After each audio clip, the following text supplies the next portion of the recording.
Welcome, welcome, welcome, everybody. We are live. It is Thursday. It is almost Friday. I hope your week has been going well. I hope you guys are doing well and are in good health. I hope if you're working in the tech space, I hope nothing bad happens or no bad updates get pushed out and which have you make to work late. We're going to put that in the universe early. So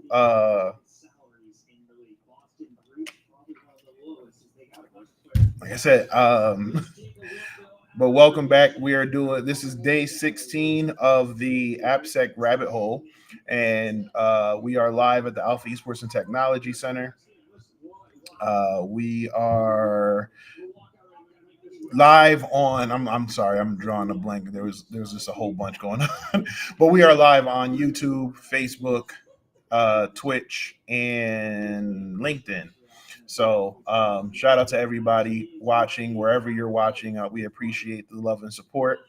Um, what's going on?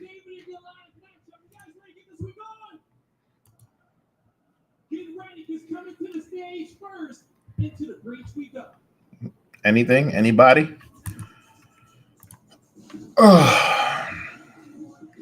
So, like I said, hey, what's going on, Ty?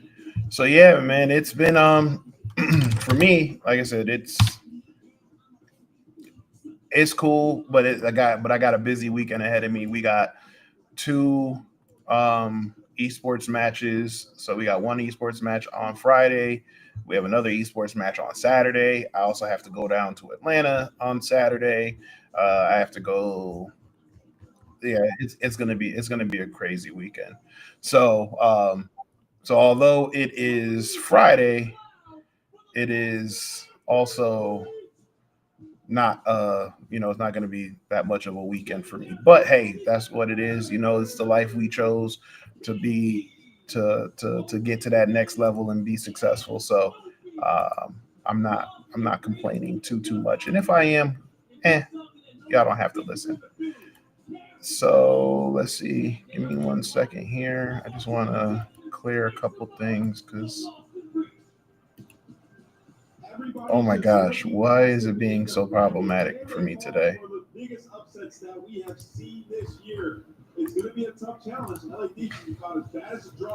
Why are you being so problematic for me?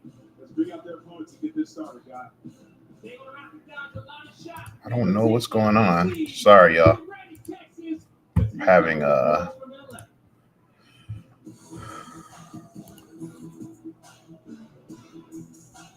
having some technical difficulties over here.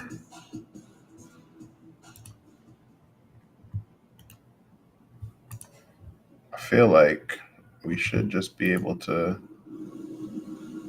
Yeah, I don't know what's going on. All right, whatever. So, where did we leave off when Tuesday, right? So Tuesday we were covering the OWASP Top 10, which are the top 10 web vulnerabilities, web application vulnerabilities. OWASP is also known as what the heck is going on? All right. So I don't know it's one of the, what, it's like I said, oh yeah, I want to hurry up and get this. I want to get on here, and I, got through work and got everything. And of course now it's like things want to act up. So anyway, OWASP stands for the Open Web Application Security Project, and they're an organization. They're a nonprofit, actually. They're a nonprofit organization that basically is dedicated to finding and um, releasing the top vulnerabilities that face applications. So web applications, mobile applications, APIs, cloud applications, serverless applications. I know they have some stuff with AI now. So they offer that, and they also offer training and do talks and presentations. Also, you know what? Fine, honestly, hey, OWASP, if you guys ever need a speaker, just let me know. So we were covering the top 10 list.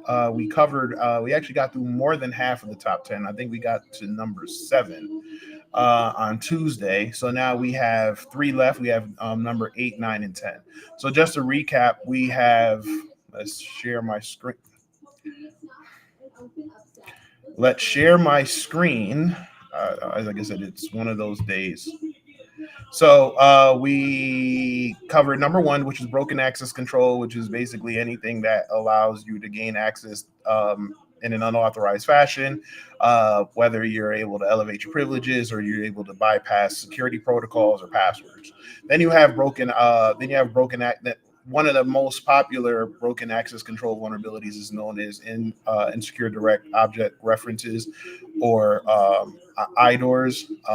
That is number 1 because it's by far uh, really common, most common in apps today, but it's also really easy to do.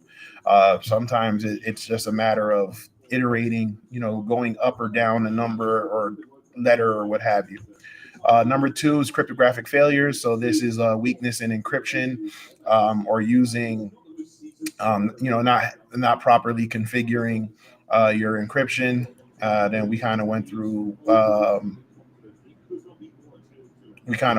the different types of encryption. So you have data in transit and data at rest. So you want to make sure that your applications are encrypting your network information when the data is traveling from client to server. When you're browsing, you want to make sure that all that data that's being transmitted is encrypted. And then also when it gets to its destination, whether it gets to the server or it gets back to the host, you want to make sure that it's also encrypted at rest. So that's cryptographic failures. Number 3 is injection. So this is things like SQL injection or command injection, where you can use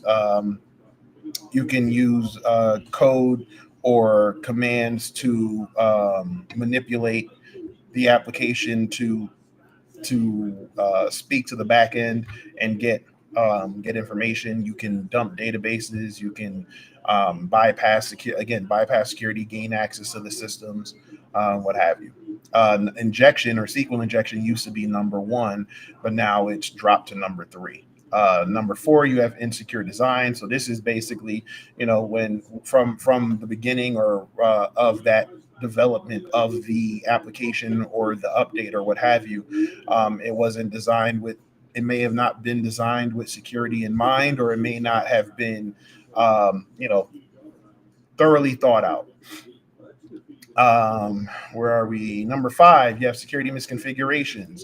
So this is when you're dealing with you're dealing with other misconfigurations in the security. So in the example they gave, there was like a Python console that allowed you to make commands to the operating system, right? The misconfiguration there is that it should not be able to do that. You should not be able to speak to the operating system and get those responses that you're looking for. Then you have number 6, vulnerable or outdated components. This is when you're using when you're using your operating system, or you're using your server, your application, or whatever component you're using, and you haven't updated it. So you're using an old version of it. So in the example they gave us, there was a web application that wasn't updated. We were able to find the vulnerability, and because of that vulnerability, we not only were able to get into the front end and log into the system, but on the back end, we were able to access the server and get more information. Number 7 is identification and authentication failures.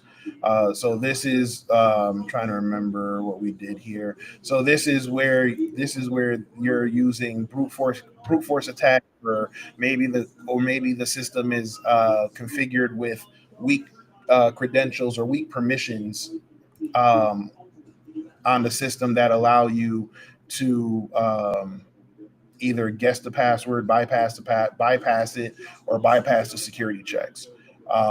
Again, that can also be considered a security misconfiguration, but like I said, it had identification and authentication failures is that.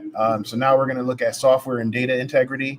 And then we'll look at number 9, which is security logging and monitoring. And then last, for number 10, we're looking at server-side request forgery, or SSRF. Okay, so software and integrity. When we talk about integrity, when every basically let's back up. When you talk about integrity, you think of the CIA triad, right? And I'm not talking about the government CIA. I'm talking about basically the three pillars of cybersecurity. CIA, you have your confidentiality, you have your integrity, and you have your availability. So confidentiality, the concept of confidentiality is that anything that's supposed to be a secret or protected remains secret or protected.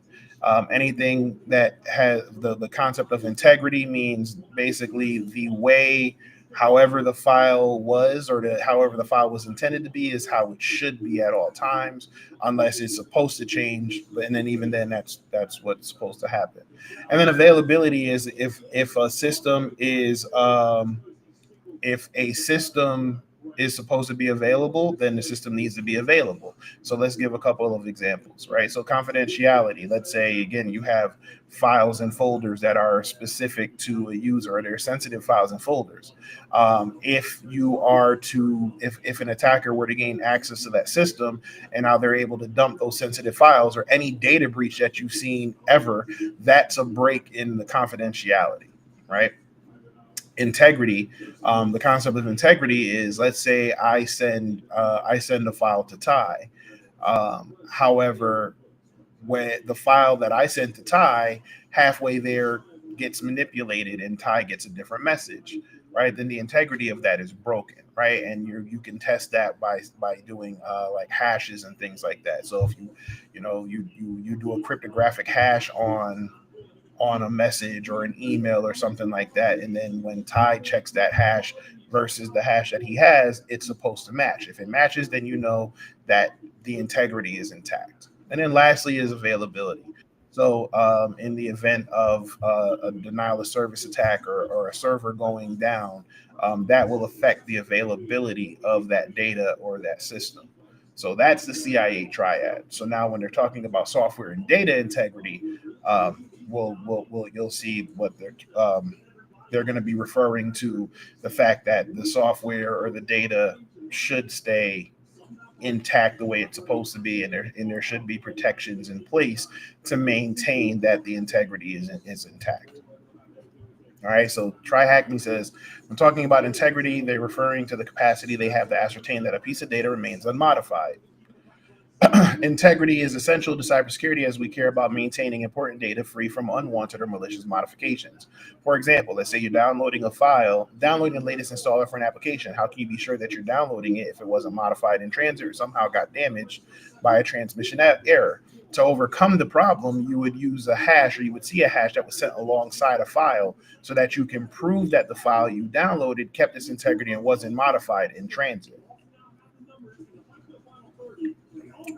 A hash or digest is simply a number that results from applying a specific algorithm over a piece of data. When reading hashing algorithms, you'll often read about MD5 SHA-256, and many others. Let's take a look. Let's take WinSCP as an example to understand how better we can use hashes to check a file's integrity. If you go to their SourceForge repository, you'll see that for each file to download, there are some hashes published along. So here you'll see, here's a file, here's the setup exe executable file, but these are the hashes. So then when you download those hashes, when you download the file, you should check those hashes and make sure the hashes match. So if you remember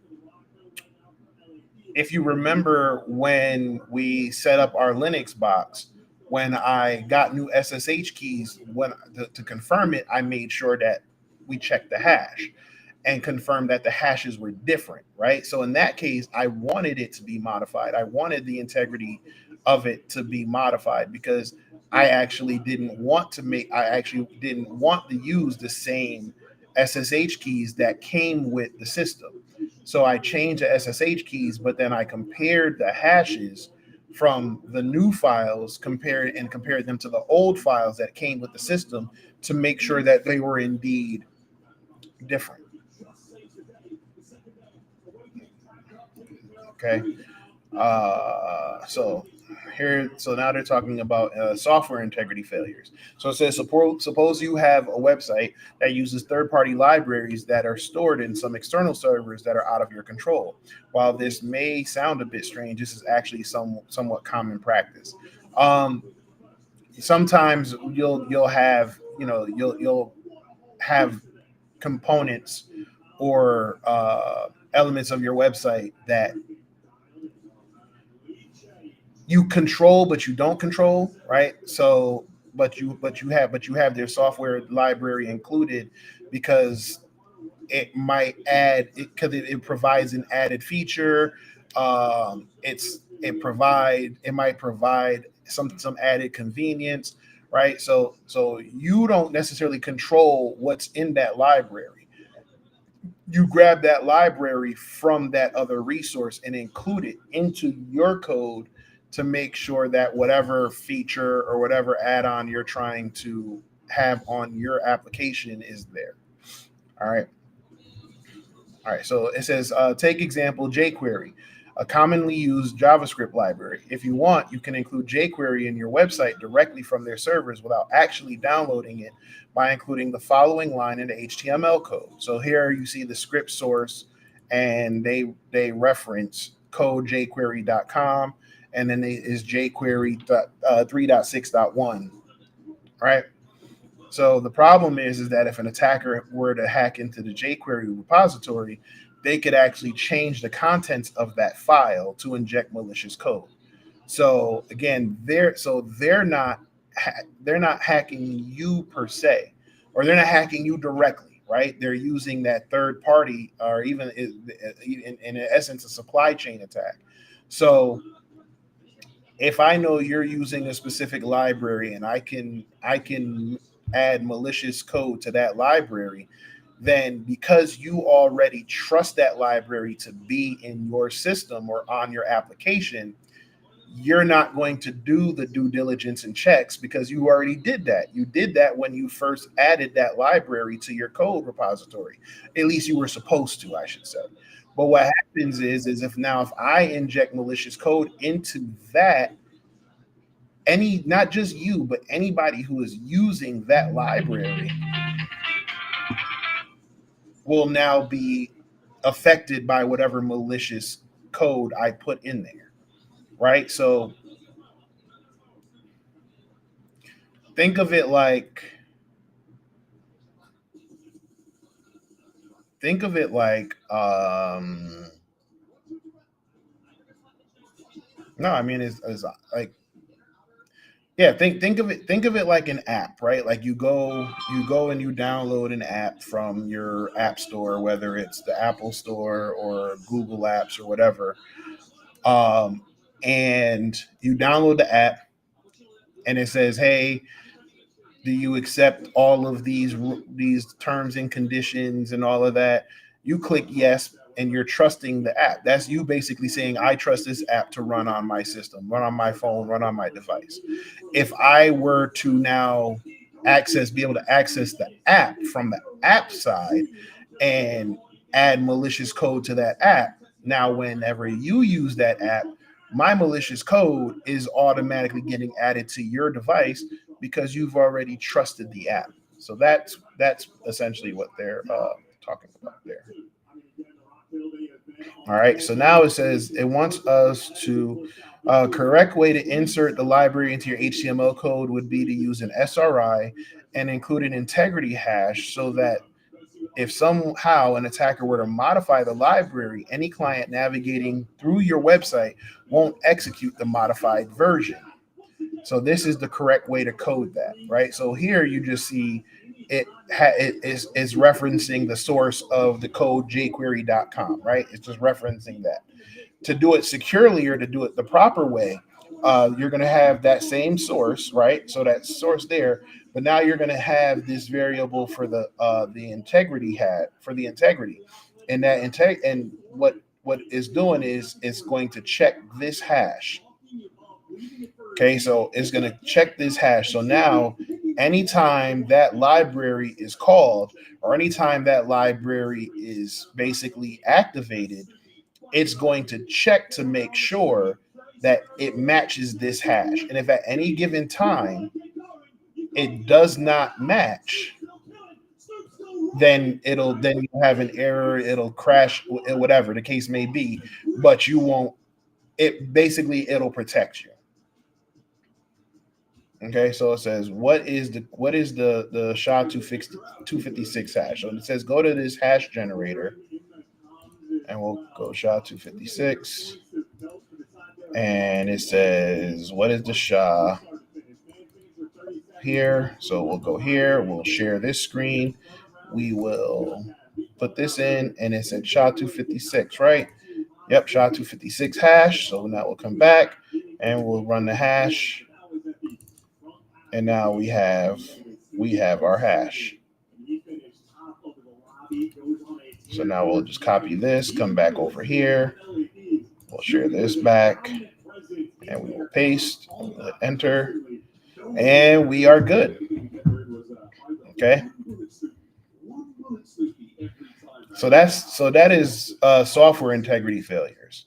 So now data integrity failures it's very similar to software, right?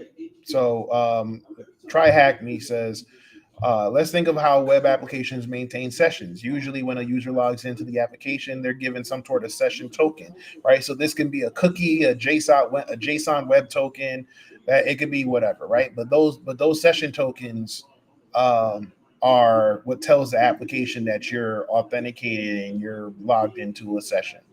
Okay, so cookies are key value pairs of a web application that a web application will store on the user's browser and be automatically repeated on each request that the website is issued. Okay, so it says, for example, let's say you're creating a webmail application, you can assign a cookie to each user after logging in that contains their username. In subsequent requests, your browser will always send your username in the cookie so that the web application knows what user is connected. This would be a terrible idea security-wise because, as they mentioned, cookies are stored in the user's browser. So if a user were to tamper with the cookie and change the username, they could potentially impersonate someone else and read their emails. Again, I'm not going to say that. This application will suffer from a data integrity failure as it trusts the data that the attacker can tamper with. So it says the solution to use an integrity mechanism to guarantee the cookie hasn't been altered. To avoid reinventing the wheel, we can use some token implementations that would allow you, with all the cryptography, to provide proof of integrity without you having to bother it. And this is what I was talking about before with JWTs or JSON Web Tokens. So JWTs or JSON Web Tokens are simple tokens that allow you to store key value pairs on a token that provides integrity as part of the token. The idea is that you can generate the token that you can give your user with the certainty that they won't be able to alter the key value pair with the integrity check. The structure of the JWT is three parts. There's usually a header, a payload, and a signature. Okay, so the header usually holds like metadata. So this is like the and the signing algorithm. So the payload contains the key value pair of the data, right? So that would have your username and when that expires, and then you have your signature is similar to the hash, and it's taken to verify that integrity of the payload.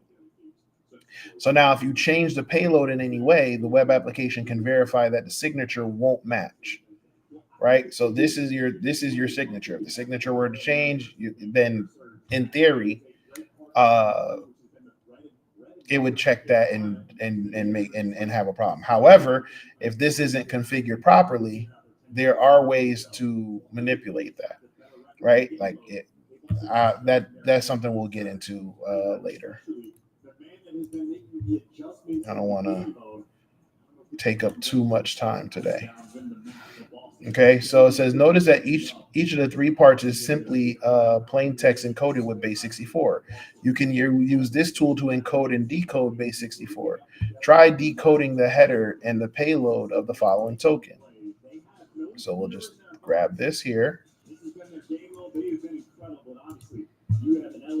And we'll switch. And then we'll paste. And then we'll decode. And then we'll paste. Oh, did it? Failed to execute. Let's come back here. Did I grab everything? Try decoding the header and payload of the following token.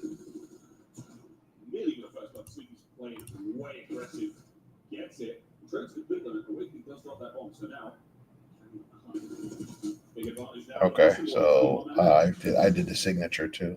So let's just copy those two, and now we'll come back.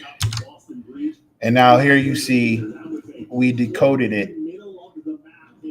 I'm sorry, we pasted the header, and then we also pasted the payload.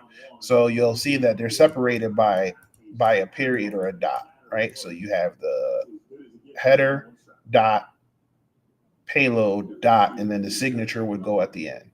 But here you can see the header and the payload. It tells you it's a JSON web token.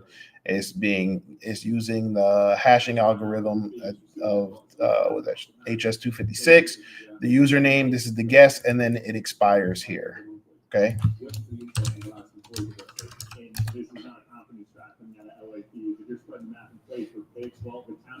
Okay. So again, just to kind of break it down, you'll see the header tells you the type, so the JSON web token. The hashing algorithm is HS256, which is also was it HMAC with SHA-256. Then you have your username, which is your guess, and then your expiration, and this is whatever time, however it's sorted out. Okay. Now, data integrity failures. How data integrity failures work is that you can actually, if you can manipulate certain things on that header or in that payload, you'll be able to pass that JSON web token, and the application would accept it, right? So, for example, they're talking about JSON web tokens in the none algorithm. So it says a data integrity failure vulnerability was present on some libraries implementing JWTs a while ago. As we have seen, JWTs implement a signature to validate the integrity of the payload. And the vulnerable libraries were allowed attackers to bypass the signature validation by changing two of the things in the JSON web token. They modified the header so that the algorithm header would have a value of none, and then they removed the signature part. So they got rid of the signature, and then they changed the algorithm to none. Okay. So it says, taking the JWT from before as example, if we wanted to change the payload so that the username becomes admin and no signature check is done, we would have to decode the header and payload, modify them as needed, and then encode them back. So here you see they changed that HS256 and they changed that to none. And then in the payload, rather than guess, they changed that to admin. Try logging into the application as a guest. Oh, I gotta create. Hold on. What application? Oh yeah. So I have to. Let's start our attack box and wait for that to load up.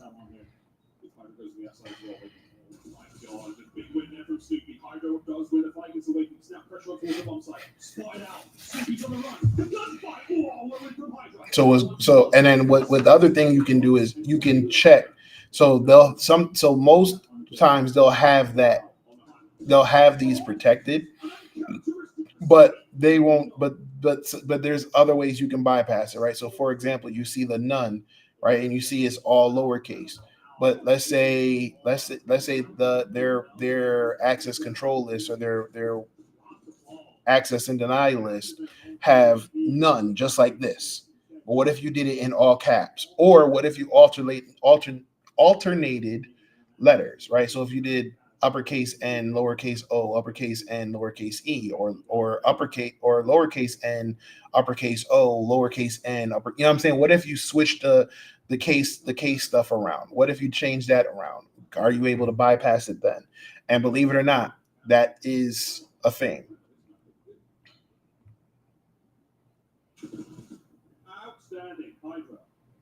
Okay, so when we get into here, like I said, we're going to use the we're going to use the developer tools in the browser to see the JSON web token and everything.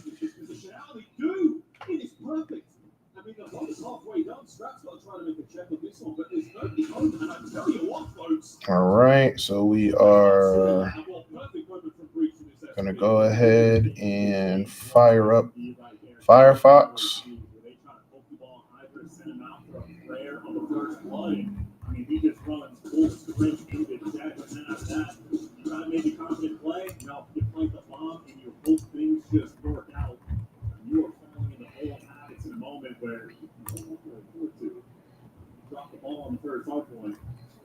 And we should be getting an IP address shortly.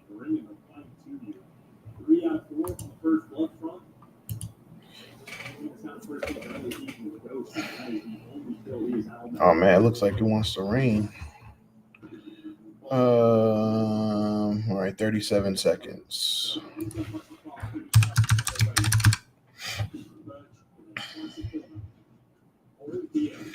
What's the plans for the what was everybody's plans for this weekend?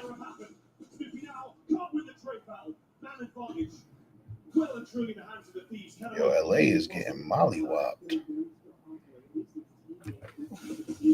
I'm watching day one of the Call of Duty major in Texas. And LA, the number one team, is getting spanked. 144 at 233. All right, so it says unable to connect, and that's because we need to go to port. They said port 89. Yep. 8089. Unable to connect. 10.10.144.233. Oh, that's because it says HTTPS. We don't want HTTPS, we want HTTP. There we go. So now it says navigate and follow the instructions. Okay, log in to the application as guest. And what is the guest account password? So we will come here. Let's grab this over here.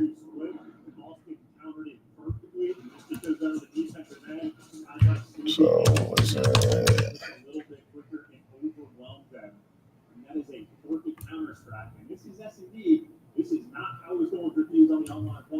They are getting ready and taken to task.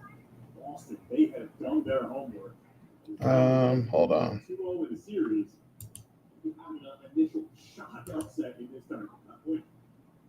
So we have. All right. It sounds pretty simple. Blah blah blah blah blah. I'm just looking to see if they gave us a password. Try logging into the application as guest. What's the guest account password? I don't know. You know what? Let's just guess. Guest. Hello, guest. Yep. So that was the password because we guessed it. We guessed the guest password. Okay, if your login was successful, you should now have a JSON web token stored in your browser. So now if we go, let's bring this up a little. And now we'll go here we'll click storage, and we should have a JSON web token right here. Let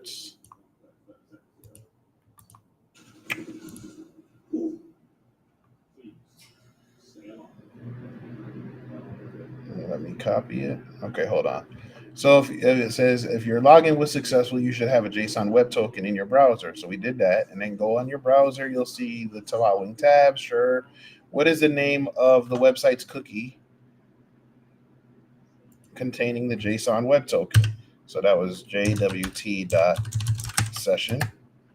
Learn how to spell session. Okay. Now it says using the knowledge we gained in this task, modify the JSON web token so it thinks you're the user admin. So now we just need to grab our token.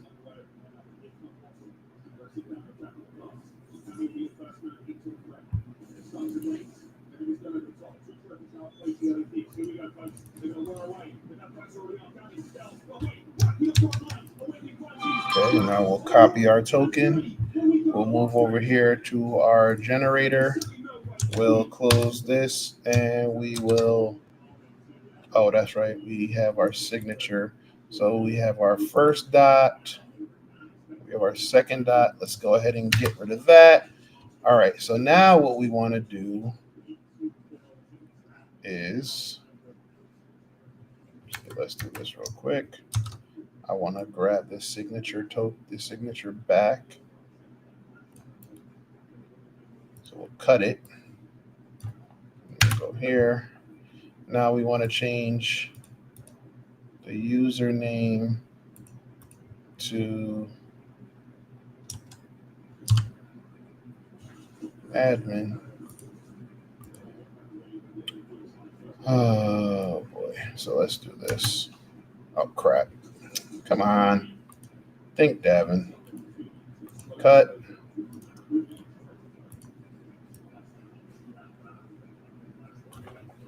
Close. Now I'm going to take this, copy this, close this, put this in here.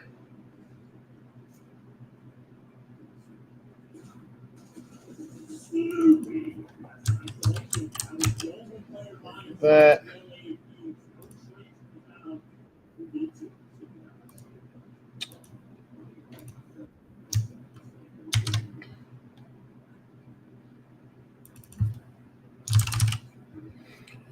I've been slacking with your bug bounty. I'm studying both. Hey, look, bless you. I can't double up anymore, man. I ain't gonna lie. All right, so we changed up our token.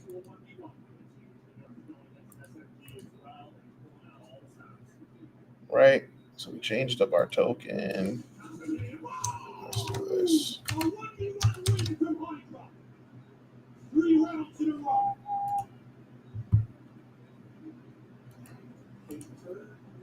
here. Now I want my signature. Add my signature back. So now,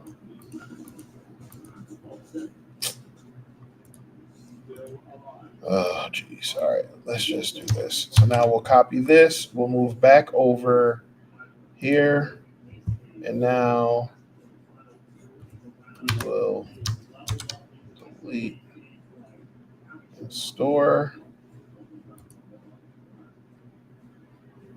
And now we'll hit refresh. Okay, that didn't work because I know why it didn't work, but I wanted to see if that was the case. So let's go ahead. We'll close that. We'll do this. And then we will go back to over here. We'll grab our signature.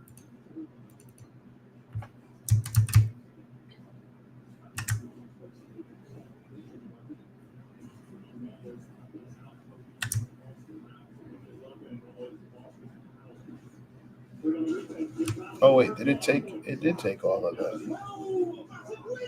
So then what's the problem there, sport?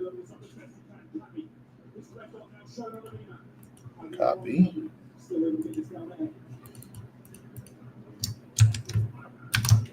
Paste. Enter.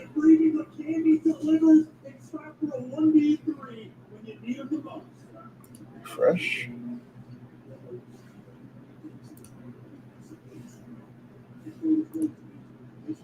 All right, come on.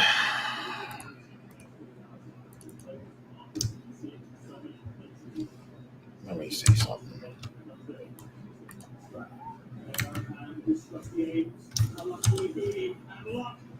Nothing to do with it. Concentrate. A 2-0 lead. Here in the winners' bracket over the Chiefs. For a team that feels like the entire community may have found out into this period, how the tables can turn and feed hiding. Scared or stupid. I mean, that is dominant.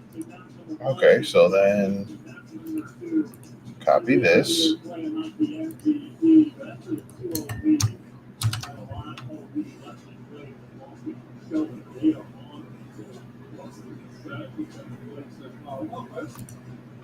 Wait, what did I? Yeah, that's just admin. So why didn't it?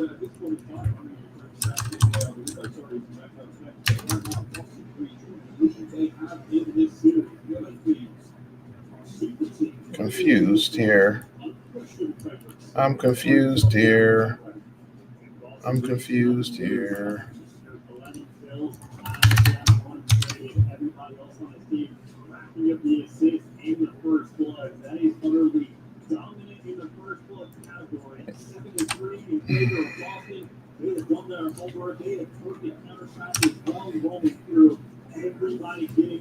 All right, so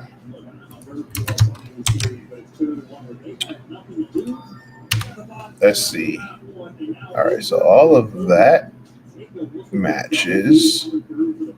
And now we come back over here. Share this. We'll hit admin.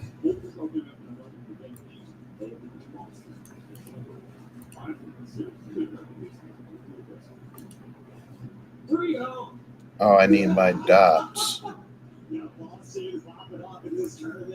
I need my dots. Okay, so now we'll come here. We'll compare those. There's my dot.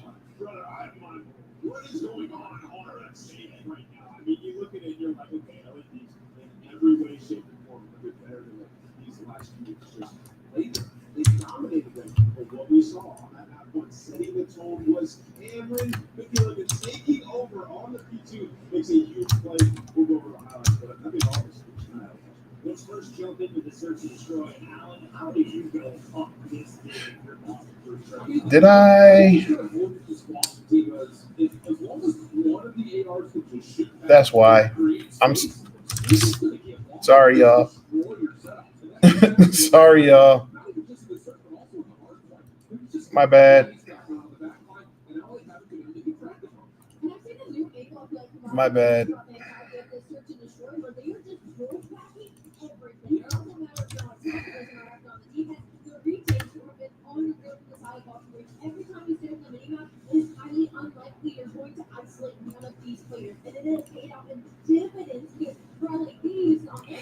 My bad. My bad. All right. So actually, I need to clean up the token.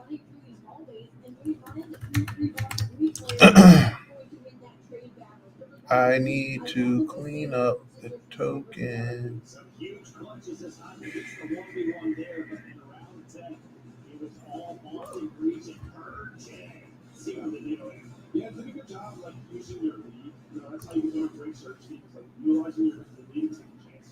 Oh wait, I don't know. Why won't I'm just noticing that. Why doesn't it separate the right way?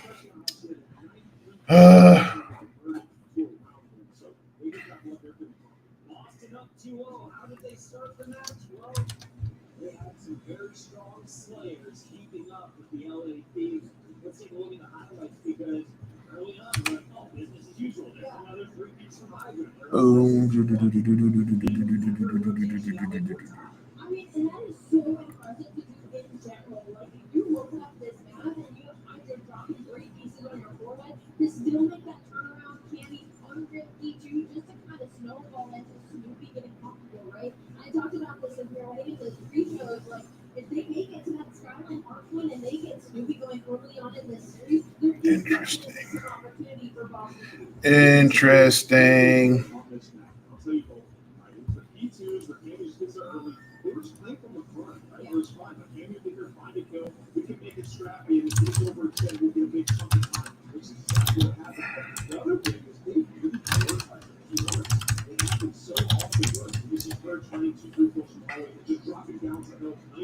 Trying to figure out why. Give me one. Yeah.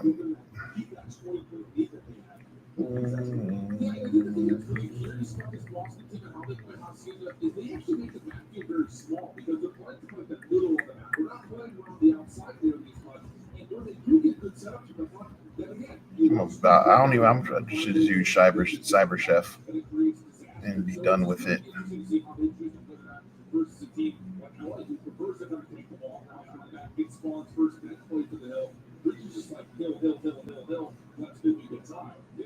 If you've been to a CDL event before, please make some noise.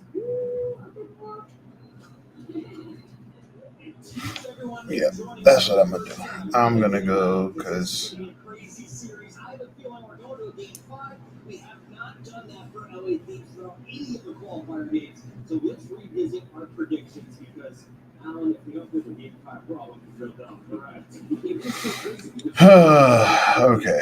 So yeah, I had to change the algorithm. I'm sorry, I'm just looking through everything. Ali, it's not the first time they've played. They're split 1-1 in Black Ops 6. Who do you got winning this? I still have to stick with LA. All right, let's come back. I'd like to be proven wrong. All right, we're all sticking with LA teams. We have faith. Is it misplaced? Let's find out as we send it back to the Cowboys.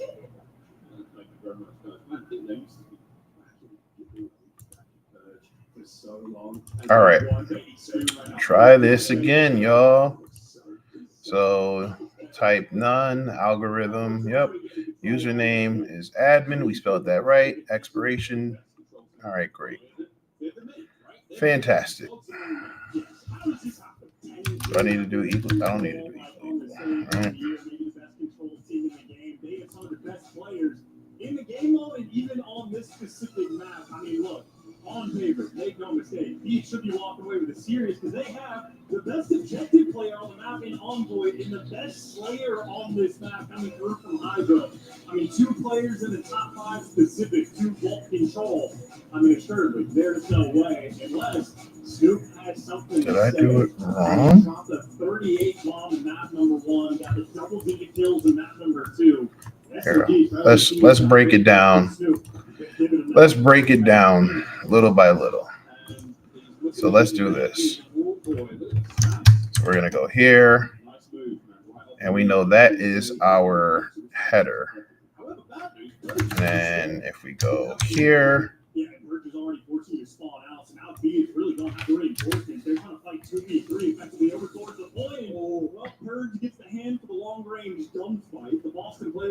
so that's our header.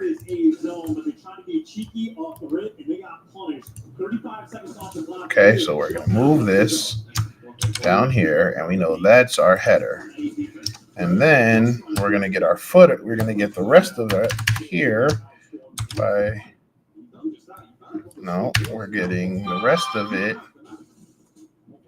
here.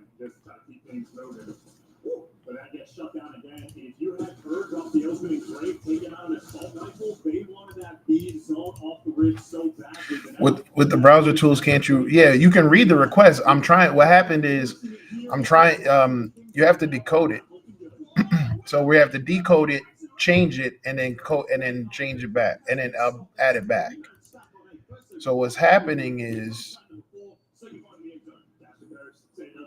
when we're doing it, it's not.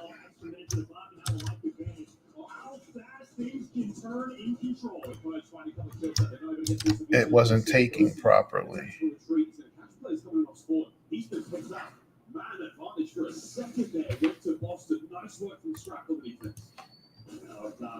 So we go to decode. Oh, because again, I have to delete the signature. And now we're going to get here. All right. And now we want to take this. We're going to copy, and then we're going to go to encode. We're going to paste that, and we're going to put admin. So now that is our payload. So are you saying, so in theory, I should just be able to combine these two? Well, not even in theory, right? Because you should just be able to combine these two. I'm trying to figure out why it wasn't working. Okay, so now we can do that, and we do that. And now let's take this, we'll copy it, we'll come back over here.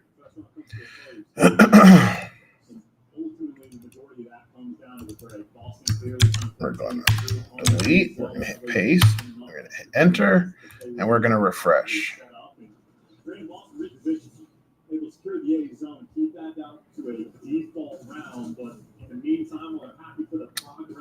See, it's not working.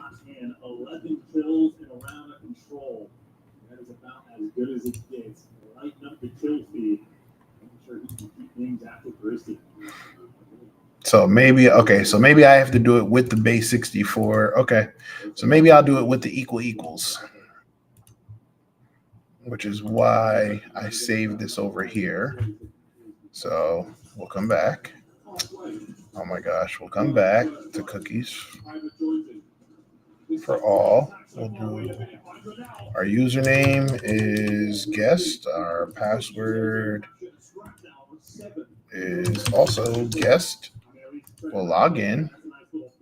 Okay, now we will hit F12. And now we'll go to storage. Come here. We'll do that. We'll paste the right thing, and now we'll hit refresh.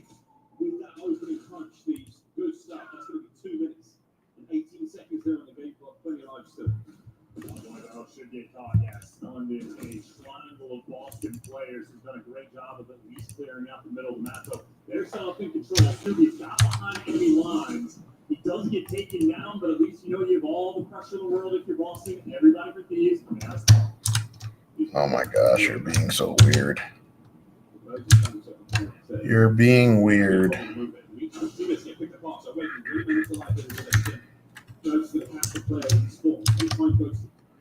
Okay, let's try this again. Maybe because it's a different key this time. So we're going to copy. I'm going to go to decode. We're going to copy. Okay.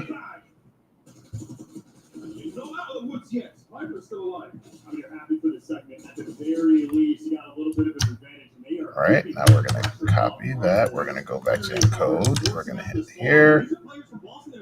The algorithm, we're going to type in none. Actually, let's do this. HS256. Let's do this.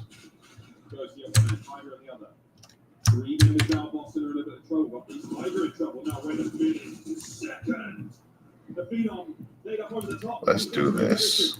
Second segment going to be as well.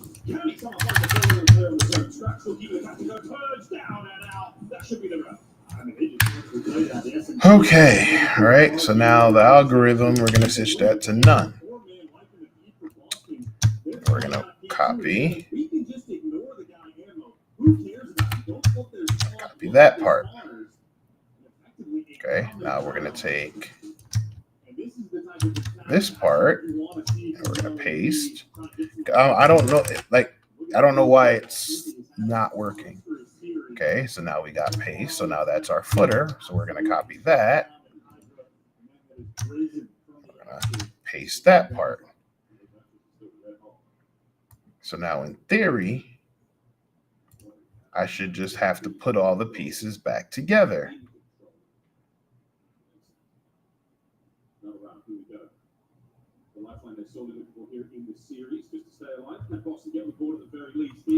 So in theory,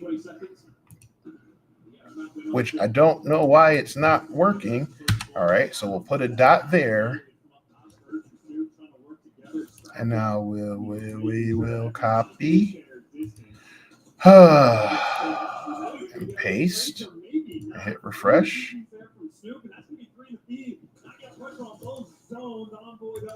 How does that not work? How does that not work, people? How does that not work? Someone explain that to me. Y'all got me looking crazy in these streets.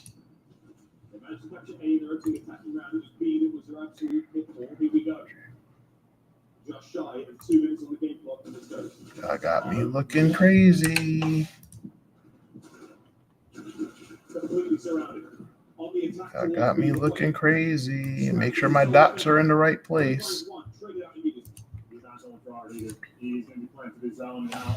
He's just isolated on it. He needs to play his life and just keep a little bit of pressure on him.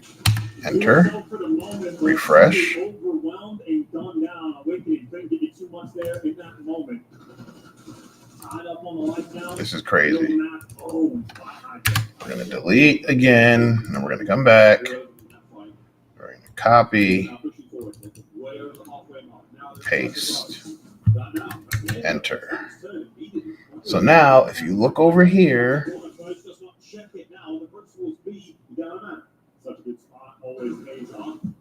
control firmly in the hands of LEDs. Plenty of flank opportunities to roll through. Boston ever step foot on this zone, but refresh. They took the part along the way. Snoopy trying to square up with the pistol game he gave you two, but that's all Boston are able to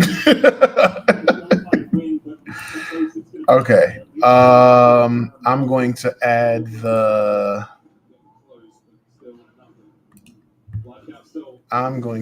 this back. I'm going to add that back down here. You've still got a player in the back line. Onward is trying to win. This round's over yet. I think they're going to get ball control as well. So the opportunity in 88 is here. You want to play this almost like a round of S&D. Number 2 on the mini-map. One more time. Cookies, browser. Come here. Delete. Trades once again. 5v5. Now you're out of lives. Boston, 25 seconds is a good bit of time, but the pressure in the zone is not easy. 4v4, 20 seconds. Hydro pushes forward. All right. The clock's still ticking. Boston fighting for this one. Hydro spots out Super. No one's going to be in a position to get the zone, and the thieves are all over it. Final 10.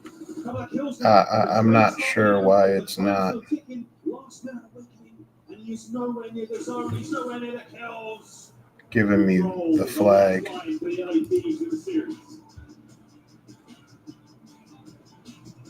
I'm not sure why it's not working.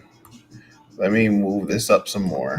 We're going to go to storage. So now this has turned into a troubleshooting expedition, y'all, because we're going to copy the whole. We're going to make sure we copy everything. Copy the whole token.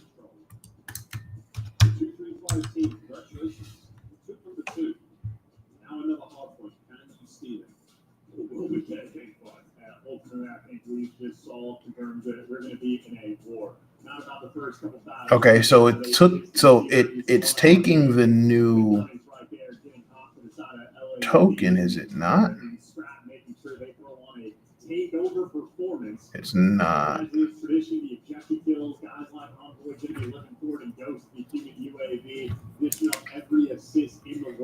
It's not. It's not. So let's go back to our hash generator. Let's just check this real quick.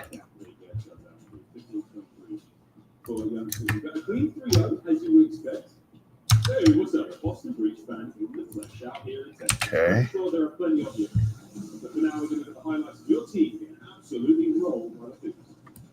A couple moments that what could have been if they went an extra gunfighter.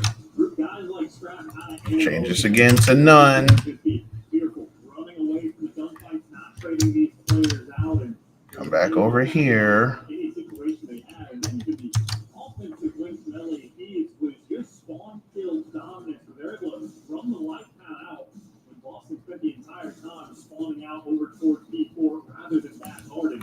Okay, so we're going to do that. We're going to try this again.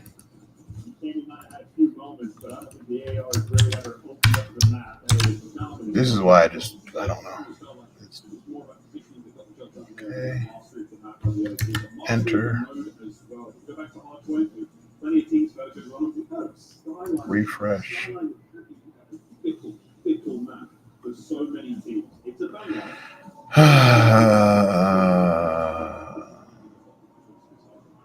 It's also a map that Boston had plenty of reps on as well. So certainly the hard point advantage are leaning towards LAPs, but in the Hacienda is one they definitely were wanting to win. And now Boston got ahead. We get one of our best hard point maps in this series where we have an advantage. They didn't play with no fear in their hearts. They have nothing. You know what? You know what? I'm an idiot. I'm copying and pasting the same thing because it's not going in the clipboard.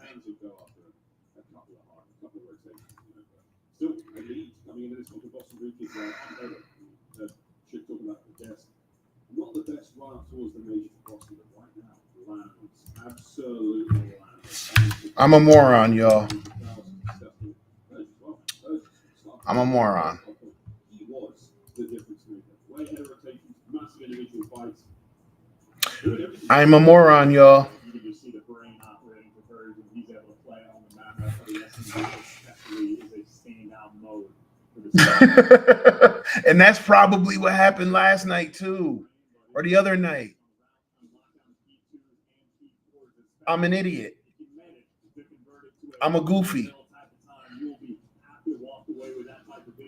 So I've been so when you copy and paste from here to here, usually you don't have to use the clipboard. But because I copied from my browser over, see if I should have did it all in here, but because I used my browser to do it, I was supposed to put it in the clipboard. Guys, I'm sorry. I'm sorry. This whole time I'm sitting here going, what is happening? What is the problem? And that's what happened the other night. I guarantee you that's what happened the other night.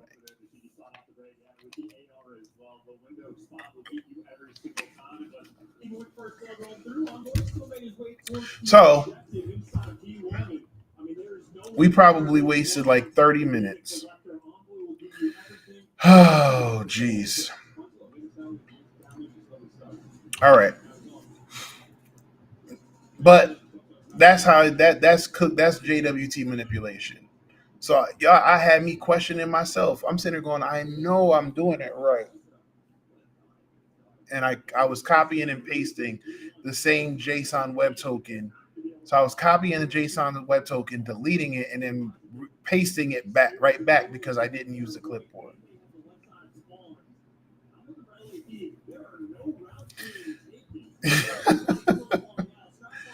Oh gosh. All right. Jeez. All right. So security logging and monitoring failure. So basically this is just like if there's if your logging systems aren't catching the alerts, your SOC team missed some stuff, or like I said, your SIEM tool isn't picking up things. That's essentially logging and monitoring. Okay, so when applications are set up, every action performed by the user should be logged. Logging is important because in the event of an incident, the attacker's activities can be traced. Once their actions are traced, their risk and impact can be determined. Without logging, there's no way to tell what actions were performed by an attacker if they gain access. If you don't have proper logging and monitoring, that could lead to regulatory issues. So that's fines or actions. So like you might be non-compliant with like PCI and HIPAA and SOC 2 and stuff like that. And then also, if you don't have logging and monitoring, how are you going to protect yourself from any future attacks? Okay, so information that should be used in logs are status codes, timestamps, usernames, if there's any API endpoints or page locations, and then IP addresses. Okay, so the logs, some logs do have sensitive information. So you want to make sure that those logs are secured and stored properly, and that they are in a safe location. Okay. As you may have noticed, logging is more important after a breach or incident has occurred. The ideal case is to have monitoring in place to detect any suspicious activity. The aim of detecting the suspicious activity is to either stop the attacker completely or reduce the impact that they've made if their presence has been detected much later than anticipated. Common examples of suspicious activity might be multiple unauthorized attempts, requests for anomalous IP addresses or locations, Use of automated tools, particular automated tooling can be easily identified using the value of the user agent headers and the speed of the request, or other common payloads. Like in web applications, it's common for attackers to use known payloads. So, like for example, if they're trying to test for SQL injection, you might see a single quote or a tick, right? If you see the cross-site scripting, you might see those script tags. If it's what's the other one I'm thinking of? If it's directory traversal, you might see something like a // or something like that. So if you look at that, if you see that information, those are common payloads. All right, so it says what IP address is the attacker using? So we downloaded a file here. So let's go ahead and check these logs. We'll share. Oh boy. We'll check here. So here are the login logs. You see 200 okay, 200 okay, 200 okay, and then here's some 401 unauthorized. So this looks like it's regular traffic, right? It's random. It's regular traffic because they're coming from different sources. 12.55, 14, 17, 99, 12, 67, 34, 34, 55, right? And as you look, they're all okay. So that tells you that more than likely these are legitimate logins. But now you start to see someone trying to log in several times and they're unauthorized. You're getting a 401, and you'll see 49.99.13, 49.99.13, 49.99.13, right? And they're trying to log in, right? And then also look at the timestamps.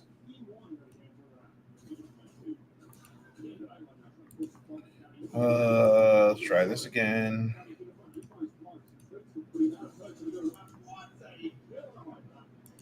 Everything is just kind of going cuckoo today. All right. Also look at the timestamps. Right? 8:15, 8:20, 8:25, 8:30. So every 5 minutes, this person is trying to log in. So what this tells me is that someone's trying to log in and they're waiting every 5 minutes to make sure that it looks random enough, or that the timeout doesn't get triggered, right? So if you log in, if you fail to log in too many times within a certain time frame, it'll lock out that user. So what this looks like to me is that whoever's trying to log in logged in with the admin, got a 401 unauthorized, and then they waited 5 minutes in hopes that the timeout is 5 minutes. And then they logged in again, and then they waited, and then they logged in again, and then they waited, and then they tried again. So that's what that tells me. So let's go back to our TryHackMe screen. So now it's asking for the IP address of the attacker, and that is 49.99.13.16. 49.99.13.16. And then what kind of attack is being carried out? That would be a brute force attack.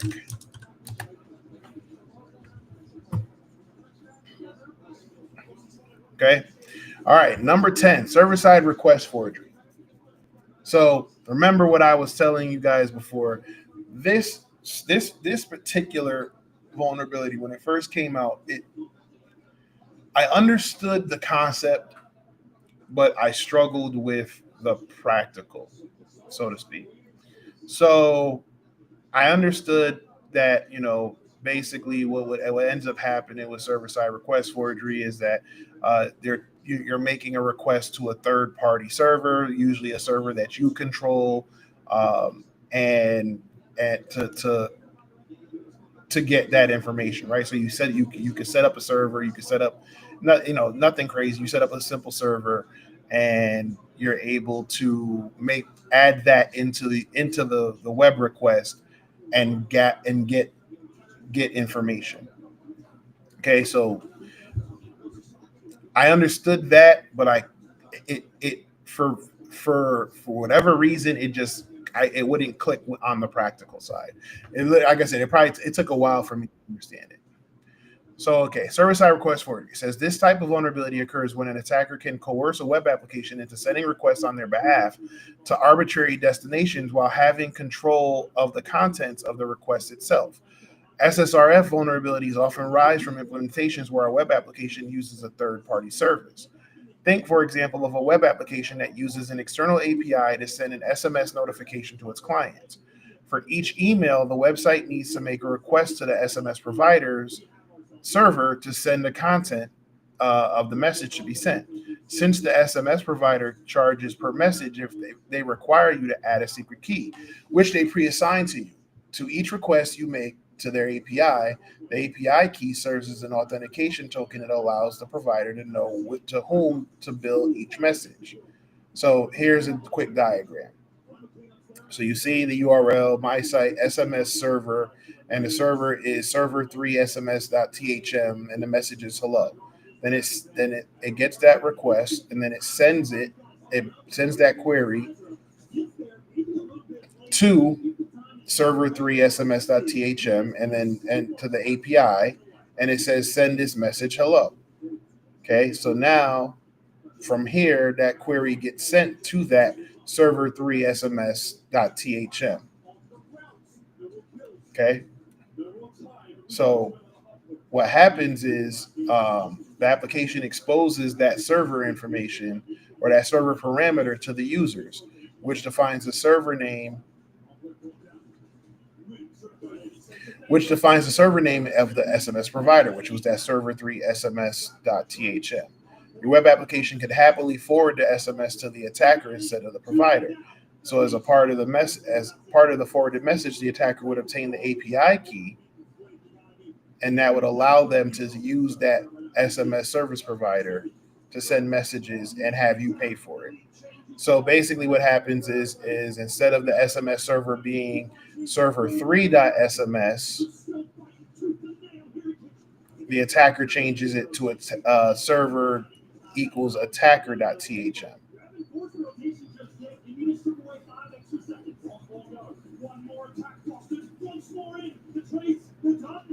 Hold on, y'all.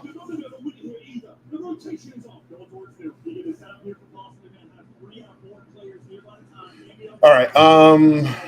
Okay. So basically, that is essentially what happens with a server-side request forwarding. So now, from the user's attack box, they're setting up.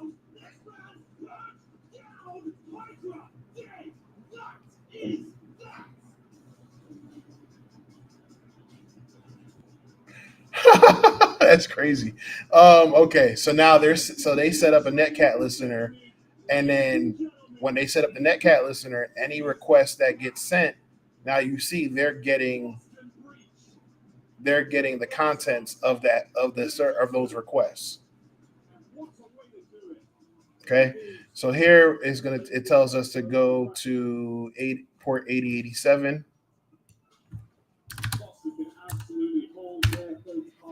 Crazy, LA's in the losers bracket. All right. It says after exploring a bit, you should see an admin area. So we're gonna go ahead. Let's close this. So we'll go to the admin area. Admin interface only available from localhost. Okay. Follow the instructions. Okay, explore the website. What is the only host allowed to access the admin area? So it says localhost, right? Local host. I feel like I got like a stinger in my neck. Oh, jeez. Okay. Check the download resume button and where the parameters go. So let's back up. So we'll go home. We click download resume, and now it says file root PDF.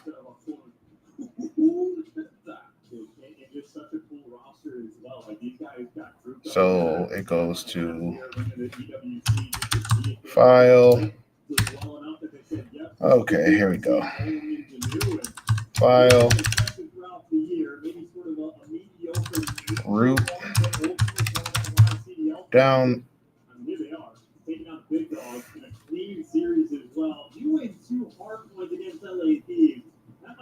Check the download. Where does the server parameter point to? That looks like it's too many letters.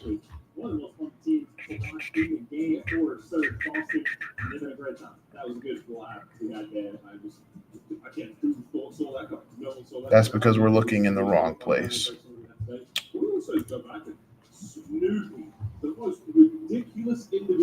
Right, so it says where does where does the server parameter point to?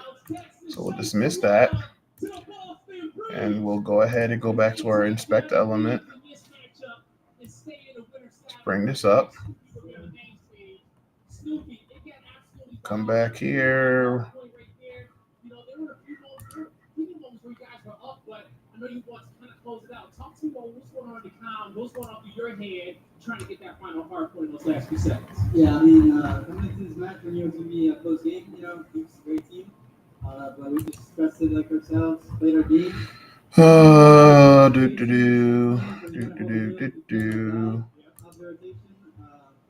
Second pose, just bring the confidence and just holding our.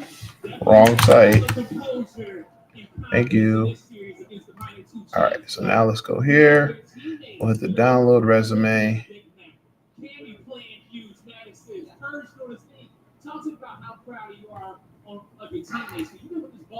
Inspect again. It's been a while since the EWC, and I can tell right now that we're just like really close friends. We go out together, we just do like stuff, So it's pretty happy to be able to get this win with this team. Y'all are getting on my nerves. So that's all that matters. And yeah, we're gonna keep bringing the energy and like hopefully put in download. You got a lot of fans out here. You got a lot of fans across the country. Talk to them. Let them know how you feel about it. Yeah, I mean, thank you guys so much for the support. I know it's been like a tough year, last year too, but it doesn't matter. We learn from it. And thank you so much for the comunidad. Okay, let's look. Los quiero mucho. Gracias a mi familia en México. Gracias. Los quiero. Y a mi mamá también. Está aquí. Yeah, thank you so much, guys. All right, that's going to do it for me and Snoopy on the stage. Croc Bucket, take us away. Okay. Oh, that's why. Oh, geez. Come on. In this matchup, you have number 8. That's right, David. Okay, hidden section. We have to go right into our stuff play of the game because this is the end. Boston Breach sealing the deal. It's tied. Page content. Yeah, so at the end of the game here, we saw a couple of it on this note in particular where they just kind of played from the next hill side and just try to like get a pick on LEDs and just keep them off the hill, and it's just back and forth. And you're looking at the score, you're like, okay, we just have to make sure that they can't win on this hill and secure rotation. So we're going to throw just enough bodies. All right, so I was looking for it there, but we'll just do this. So you're the one guy. If you get a kill on rotation, it's going to alleviate the full pressure. You see, he finds the first. I was trying to find it in here. There it is, right here. Okay, I was trying to find it here so y'all can see it here. But you can hover over it and get it as well. But I wanted to grab it from here. So it says the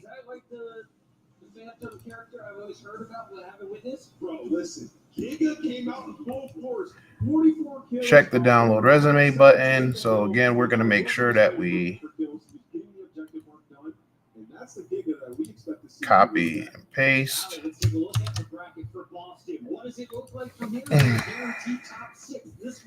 So it says,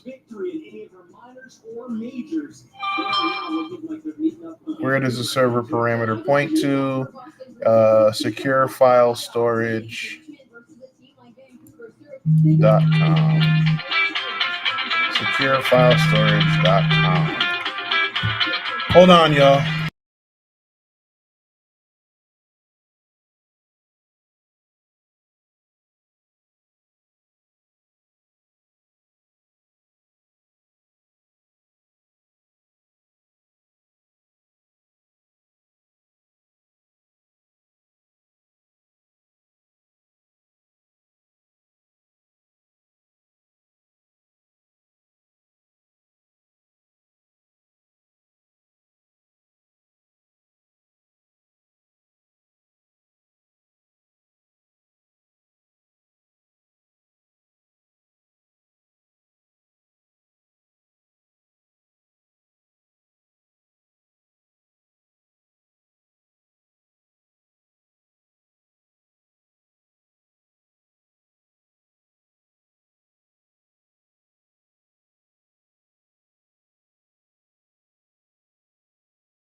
Sorry, y'all.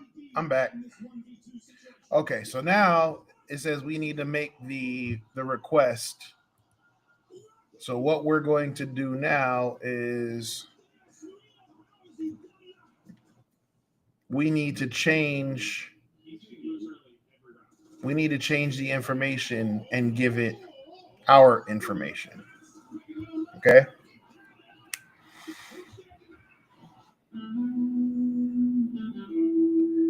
Oh boy. Oh my God, here we go. We got the snap. Second take is done. Bay's trying to go. It's moving so quickly. Can they get it? They can test. They're soaring through. It's just about done. They can test it in. Shots and kills everyone. So now we see it says here the secure file storage is 8087. ID is 75482342. So what we're going to do is we're going to change that information to reflect our server.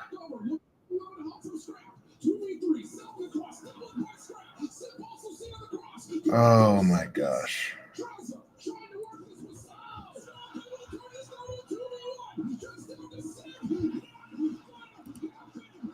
All right, so in order to do that,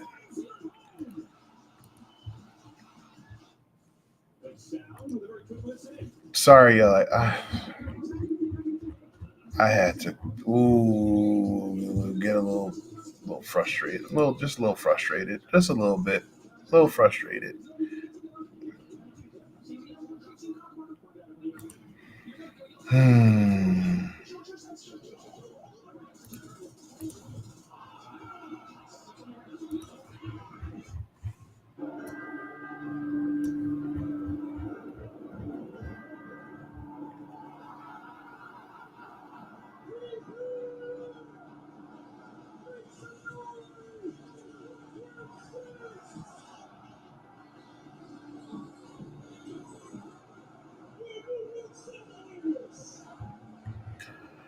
All right, so we're gonna give it our IP address. Sorry, y'all. All right, so here we're gonna actually do that in here. So secure file storage. So we're gonna say 10. What is our IP address? 10.189.192. All right, and now we're gonna say netcat LVP 8087. All right.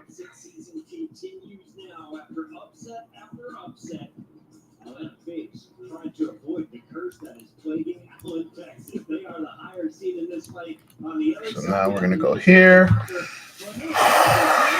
Ooh. I just think they have like a couple key pieces that always deliver in the big moments on the very big. All right, so now we're gonna go back to our web browser. It has been 2 years in a row where he's been able to do so. We're gonna hit paste. We're actually going to get rid of that. Stop. We're gonna get rid of that quote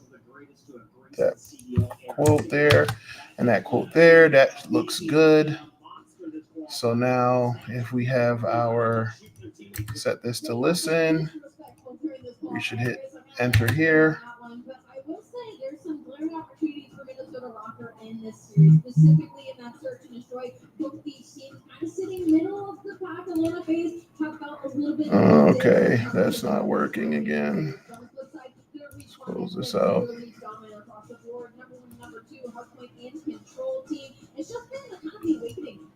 Come back.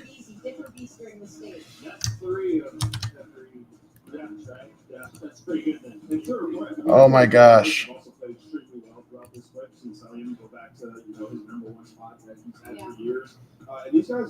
Wait, I didn't do the. Oh gosh. I'm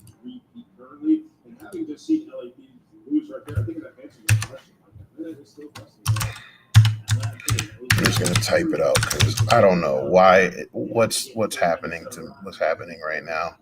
Let's talk a little bit about this squad from up north. It's not just Estrell.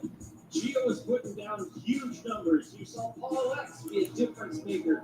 But truly, if you're looking at this team, I think all eyes need to be on Nero. I like that. I think that's a good shout because he's kind of that leading force when it comes to this Minnesota Rockets team. When All right, so we're gonna go. So much pressure off the rest of his teammates, but there's a couple of issues for Minnesota Rockets right now. They haven't lost a hard win in a hot minute. They're on a 5-loss streak, and that, and their search and destroy kind of the same story. Oh, come on, Devin. Really got to win versus the Vancouver Surge, but lacking some consistency when it comes to Minnesota Rockets. Let's take a look at what happened last time these two teams met. Keep in mind, it was over a month ago.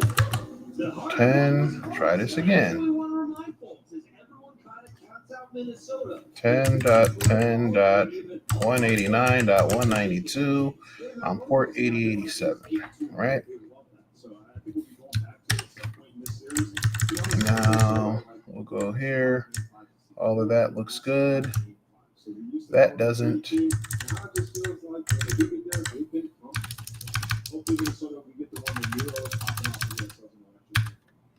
Okay.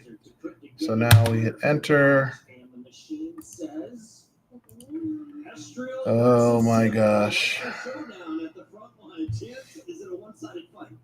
Well, no, not a one-sided fight. For these two players to square up, I think they're going to be getting after it. And I think across all game modes, we're expecting an incredibly high level of production.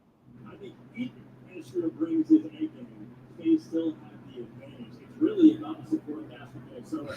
Oh, that's right. I'm dumb again.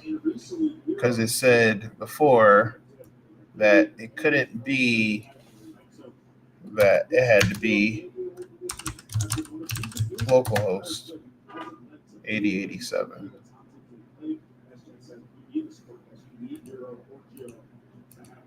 So the localhost had to have it, right? Right?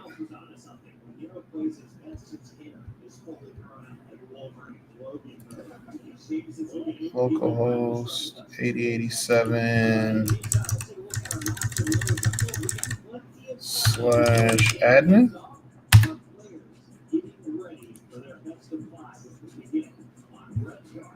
Why are we not? Why doesn't things want to work for me today?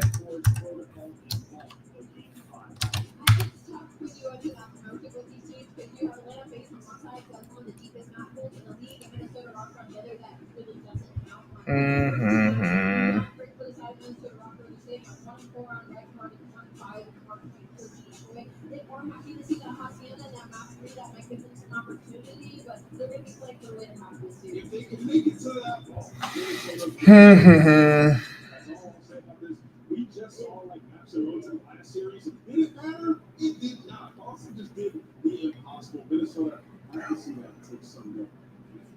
Chance, we want to remind everybody, don't chase your losses. But if you were, and Minnesota is the underdog here, the curse continues with upset after upset.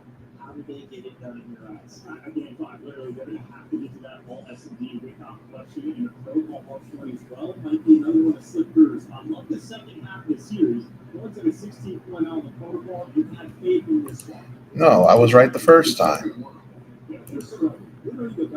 I'm looking at it. I was right the first time. Download server.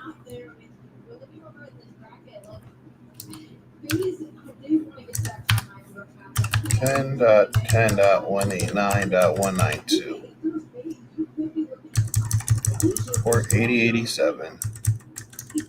What was more likely to happen? Reese beating LAPs or Rocker beating Hayes? Oh my gosh. I probably would have told you Rocker beating Hayes just because Rocker likes to come out with a right hook sometimes, but Historically, Rocker. Okay, 10.10.144.233, port 8087. Then we're telling it to go to the downloads, point to the download server, which would be HTTP 10.10.189.8087, and then the ID. Get off of that. I mangled the request, y'all.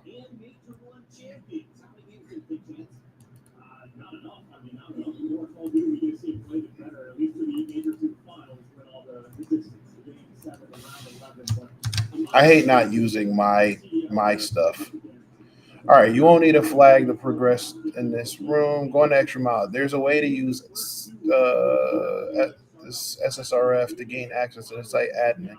Okay, so that's what I was trying to do that part. Because I remember it saying something about localhost. Very rare for them to let upsets slip through at all, but it's just impossible on that day. When we're at Major 2, historically at Major 2, the last two majors. So, comfortable territory for these guys. I'm gonna be honest with you. I probably I'm probably not gonna do it because I mean, that's the funny thing though. I'm burnt out right now. I'm burnt out right now. But I'm gonna try one thing.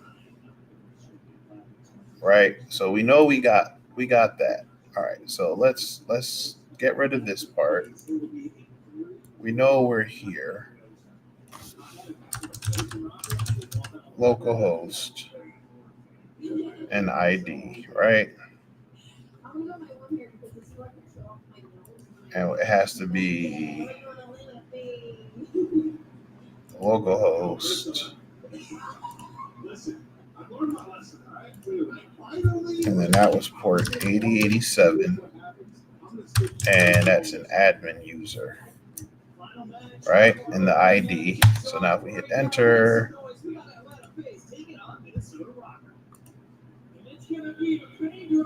We get a pi curl error, but it downloads. It downloaded.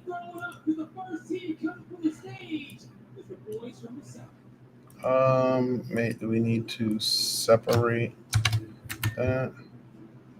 No file selected. Okay, so we're close. What if we URL encode? What if we URL encode it?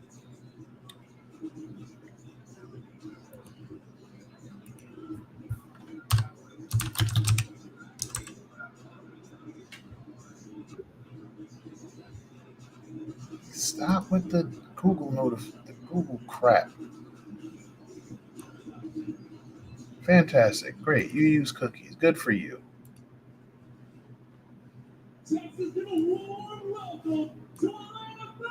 Oh my gosh. Percent encoding. So that is 23. So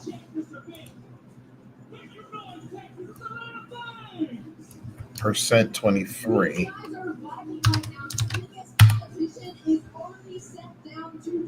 Oh, look at that. We got it.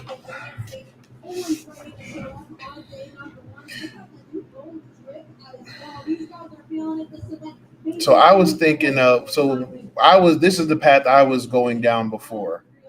I was going down this path. I was saying, they said the admin thing had to be localhost, blah, blah, blah, blah, blah.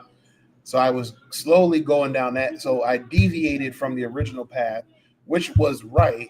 But like I said, I mangled that request. So it was all over the place.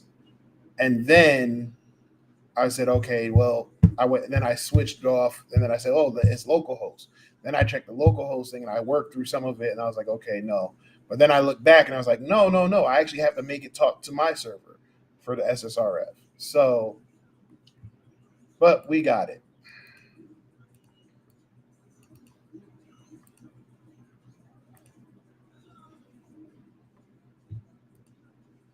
We got it. So I'm going to go ahead and I'm be honest with you. It was so...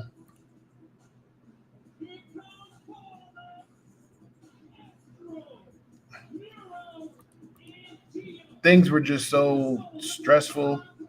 I'm like dead ass. I think I'm done for today. I might just do some gaming or something. I don't know. I'm like dead ass just kind of messed me up.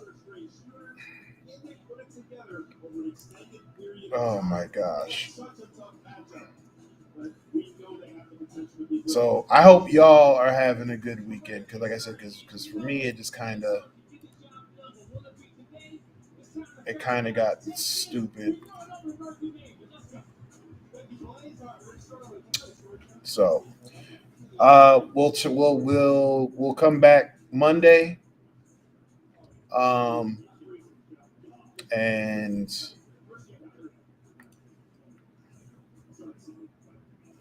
yeah, Ty, I don't know. Like I said, yeah. So we'll come back Monday and we'll go through the tools, see how many tools we can go through, and then yeah, we're done.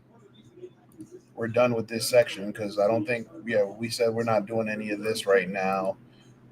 We kind of covered most of this stuff, so we're gonna go. We're gonna finish up. When we finish up web hacking, we're gonna do offensive security tools because how we do because we will use Hydra and GoBuster or tools that are similar to GoBuster and Hydra. SQL Map is definitely the different shells is definitely one that's important too, and then from there we'll jump into our pen tester stuff.